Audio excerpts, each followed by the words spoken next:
ಇದು ನೈಸರ್ಗಿಕ ಕೃಷಿ. ನಿಸರ್ಗ ತುಂಬ ಕಲಿಸುತ್ತೆ, ನಾವು ನಿಸರ್ಗದ ಜೊತೆ ಹೋಗಬೇಕು. ಅದಕ್ಕಾಗಿ ಜೀವಾಣುಗಳ ಸಂಖ್ಯೆಯನ್ನು ಹೆಚ್ಚು ಮಾಡಬೇಕಲ್ಲ. ಹಾಗಾದ್ರೆ ಹೇಗೆ ಮಾಡೋದು? ಇದೆಲ್ಲ ತಾವೆಲ್ಲ ಬುದ್ಧಿವಂತ ಬಂದಿದ್ದೀರಿ. ಭಾಳ ಜನ ಇದರಲ್ಲಿ 50-60% ಜನ ಸಾವಯವ ಕೃಷಿಯನ್ನು ಮಾಡುವಂಥವ್ರು ಬಂದಿದ್ದೀರಿ. ಯಾಕೆ ಬಂದಿದ್ದೀರಿ ಅಂದರೆ, ಆ ಕಾಡಸಿದ್ದೇಶ್ವರ ಸ್ವಾಮಿಗಳು ಮೇಲಿನ ಮೇಲೆ ಯೂಟ್ಯೂಬ್ನಾಗ ಇರ್ತಾನೆ, ಅವ್ನು ನೋಡಿ ಹೋಗೋಣ ಅಂತ ಬಂದಿದ್ದೀರಿ. ನೀವೇನು ಕೇಳಲಿಕ್ಕೆ ಬಂದವರಲ್ಲ. ಈ ಪ್ರಾಣಿ ಹೇಗಿದೆ ಒಂದು ಸಾರಿ ನೋಡ್ಕೊಂಡಾದ್ರೂ ಹೋಗೋಣ ಅಂತ.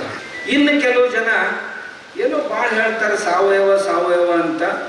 ಅದರಲ್ಲಿ ಚಂದ್ರಶೇಖರ್ ಅವ್ರು ಮೇಲಿನ ಮೇಲೆ ತಿಂಗಳಿಗೆ ಒಂದು ಮೀಟಿಂಗ್ ಮಾಡಿ ಏನೇನೋ ಹೇಳ್ತಿರ್ತಾರೆ. ಪೇಪರ್ನಲ್ಲಿ ಹೇಳ್ತಾರೆ, ಯೂಟ್ಯೂಬ್ನಲ್ಲಿ ಅಥವಾ ವಾಟ್ಸಪ್ನಲ್ಲಿ ಏನಾದರೂ ಮಾಡ್ತಾ ಇದ್ದಾರೆ. ನೋಡಿ ಹೋಗೋಣ ಅಂತ ಬಂದವರು ಇದ್ದಾರೆ.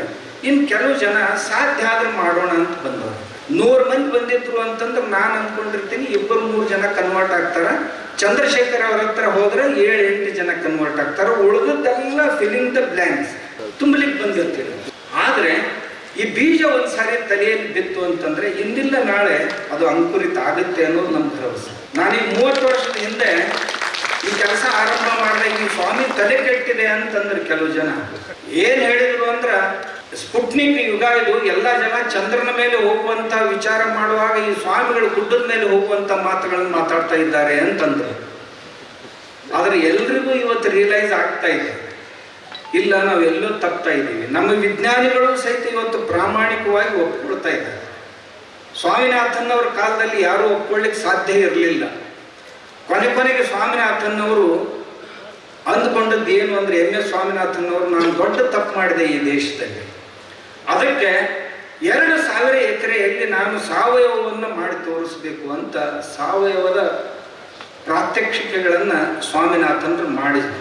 ಅಷ್ಟೇ ಅಲ್ಲ, ಭಾರತದ ಎಲ್ಲ ಕೃಷಿ ವಿಜ್ಞಾನ ಕೇಂದ್ರಗಳನ್ನು ತಮ್ಮ ಕೇಂದ್ರವಾಗಿಟ್ಟುಕೊಂಡು ಅಲ್ಲಿ ಪ್ರತಿಯೊಂದು ಕೃಷಿ ವಿಜ್ಞಾನ ಕೇಂದ್ರ ಸಾವಯವದ ಕೆಲವೊಂದು ಘಟಕಗಳನ್ನು ಹಳ್ಳಿಗಳಲ್ಲಿ ತಯಾರಿಸಬೇಕು ಅಂತ ಒಂದು ಪ್ಲ್ಯಾನ್ ತಂದು ಕೊಟ್ಟಿದ್ರು. ಅದನ್ನು ಎಲ್ಲ KVKದವರು ಸಹಿತ ಮಾಡಿ ತೋರಿಸಿ.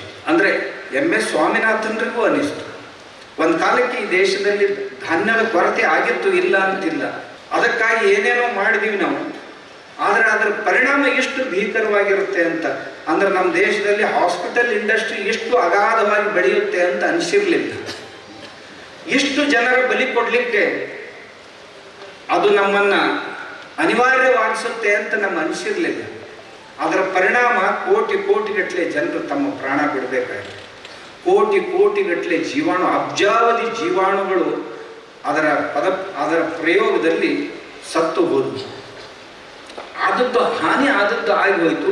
ಇನ್ನು ಮುಂದಾದರೂ ಸುಧಾರಿಸ್ಕೊಳ್ಬೇಕು ಅಂತ ಸ್ವಾಮಿನಾಥನ್ನವರು ನಮಗೆ ಎಚ್ಚರಿಸಿ ಹೋದರು.